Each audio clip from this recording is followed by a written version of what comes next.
Hello student, I am Mrs. Alka Sharma from NCMS Jhabua.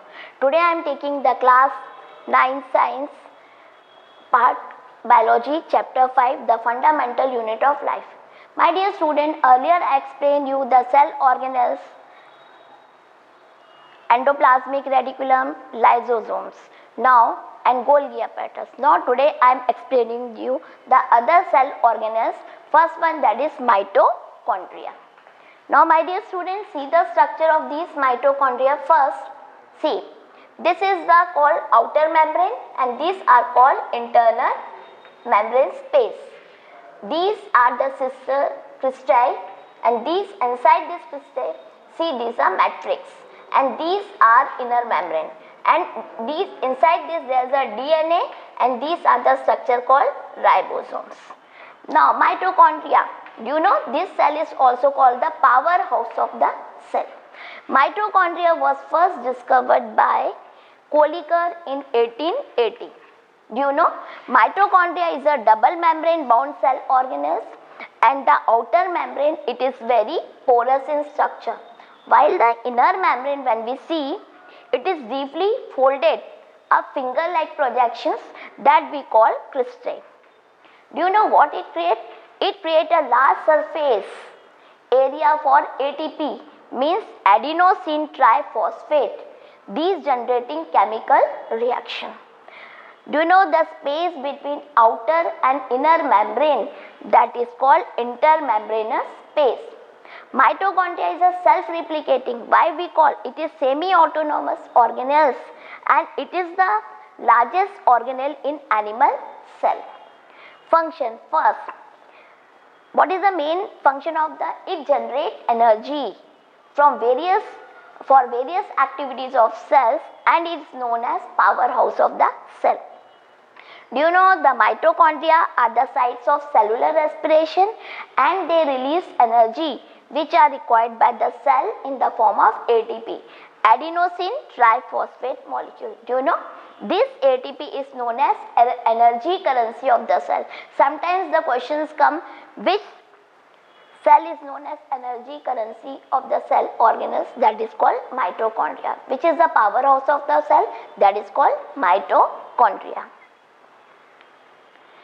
See, whenever any cell required an energy, during that time these ATP molecules break down and they generating energy, and that to be used for metabolic activities of the body.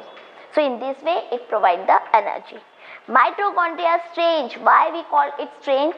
Because they have their own DNA and the ribosomes, and they are able to make their own proteins.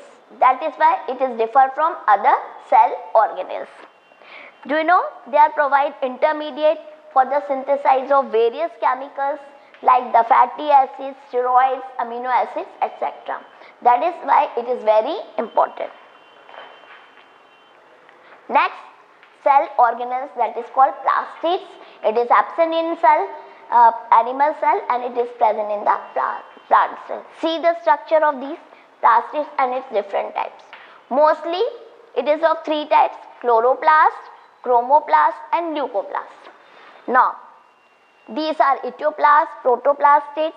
Amyloplast, it produces fat, starch, sugar, and alloplast, these are produce the oils, and proteinoplast.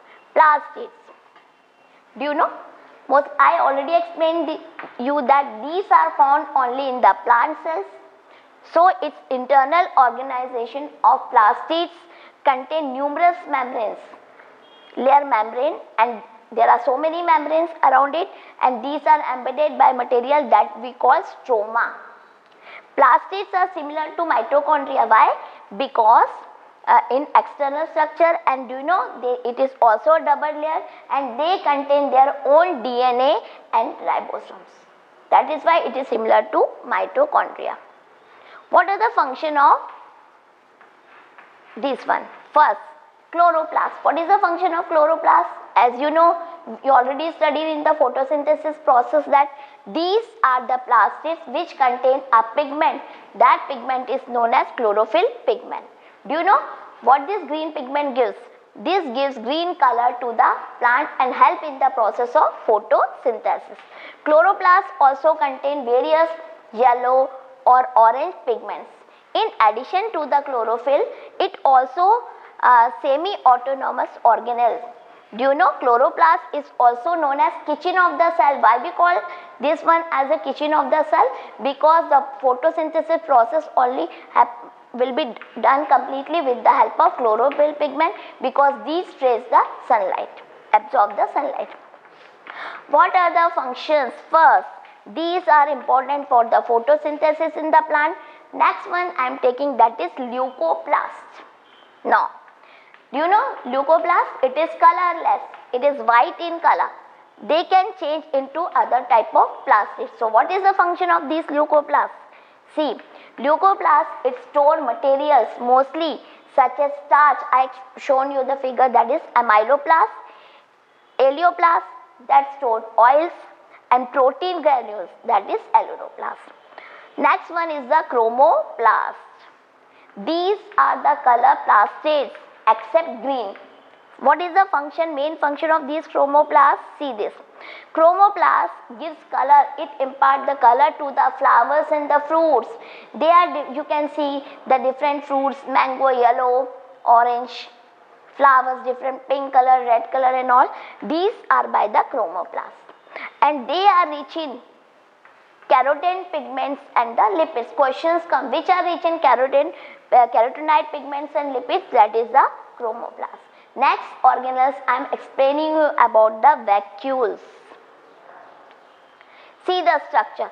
The outer structure of vacuoles, that is called tonoplast, and these are called central vacuoles, and these are the cell sap structure.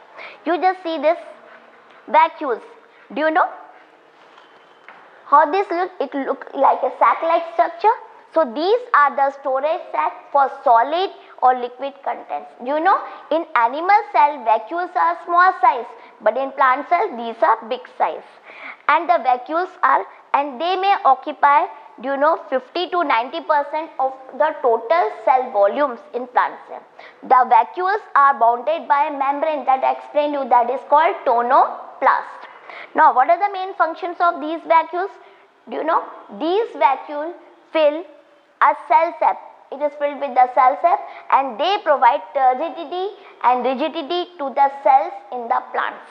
Second one, many of the substances like amino acids, sugar, organic acids and proteins, all are stored in the vacuoles. That is why it is large in size. Next, in amoeba, you have seen the amoeba, how it consumes foods. It consumes and stores its food in the vacuoles. In some of the unicellular organisms, vacuoles also play an important role in expelling the excess water. Suppose some excess water are present and some waste material from the cell, it will be done by these vacuoles. Now, I already explained you in the earlier that the cells, what is a prokaryotic cells, what is a eukaryotic cell.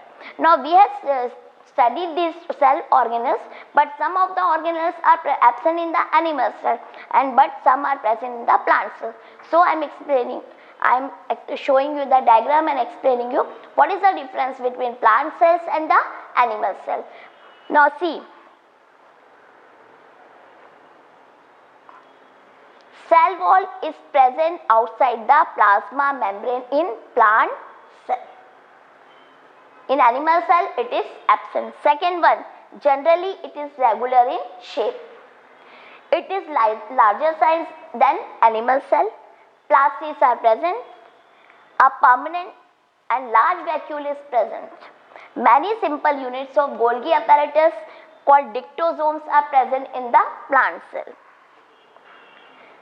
Centrosomes and centrioles, these are absent. Instead, polar caps are present. Now, the animal cell. First, cell wall is absent. Generally, it is irregular in shape. It is smaller size than the plant cells. Plastids are absent only in euglena. It is a protozoan. Only there it is present. Vacuoles are very small and temporary, and there are many. A single highly complex and prominent Golgi apparatus is present in this. Centrosome and centrioles are present. See the structure of this. You see the plant cell and the animal cell. Plant cell. Cell wall is present outside, and then the cell membrane. These are the Golgi apparatus. These are the chloroplasts. These are called ribosomes. These are the nucleus, and here it is endoplasmic reticulum, and you see the big vacuoles are present in the middle. These are the mitochondria and these are the cytoplasm. See the animal cell. These are the mitochondria. These are the Golgi apparatus. This is the nucleus. These are the endoplasmic reticulum. These are the lysosomes. Here is the cytoplasm and the ribosomes. Now, so today what I explain you about that, what are the cell, who discovered the cell, what are the three important structures present in every cell, plasma membrane, cytoplasms and the nucleus, what are the different cell organelles we study. So now today this topic is finished and you go detail and do the study. If any problem, ask me the question. Thank you.